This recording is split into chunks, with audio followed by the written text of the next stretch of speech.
It's business as usual at this market in the Malawi capital. Workers in Lilongwe live hand to mouth and say a lockdown here simply won't work.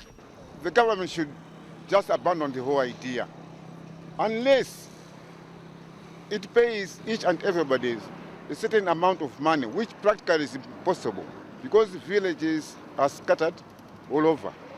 The government wanted to impose a 21-day lockdown to slow the spread of the coronavirus. But a High Court judge blocked the plan on Friday because of the devastating impact it would have on workers who'd lose their incomes. Tanzanian President John Magufuli insists there will be no such thing as lockdown in the East African nation. During an address to a church congregation on Sunday, the head of state implied the pandemic might soon end. There is not going to be any such thing as lockdown in Tanzania. God will help us. We need to work hard. Once the other East Africans are done with their lockdown, they will come to us, and we shall still help them with food. We will not discriminate them. The president said hospitals in the country showed a growing trend of recoveries and promised to open more facilities. If the trend I'm seeing continues, we'll open up universities so that students can continue with their education. Magufuli's government has been criticized for a lack of transparency regarding the toll that COVID-19 has taken, with the last official update on April 29 listing 480 cases. According to the WHO, however, Tanzania has recorded 509 cases, 21 deaths and 183 recoveries.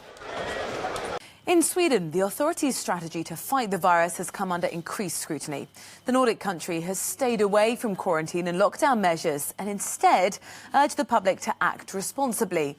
But the number of deaths continues to climb, especially among the elderly.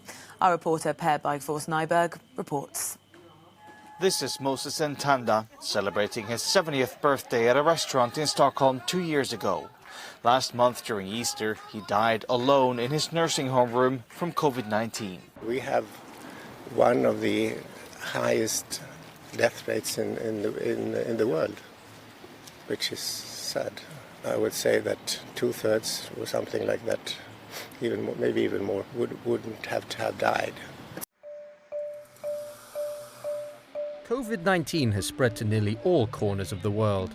Many governments have resorted to strict measures, including complete lockdowns, to contain the coronavirus that causes the deadly disease. But such measures put great strain on economies and sometimes generate a public backlash. Open Ohio now! Some places in Asia have had success in containing the spread of the deadly virus without lockdowns.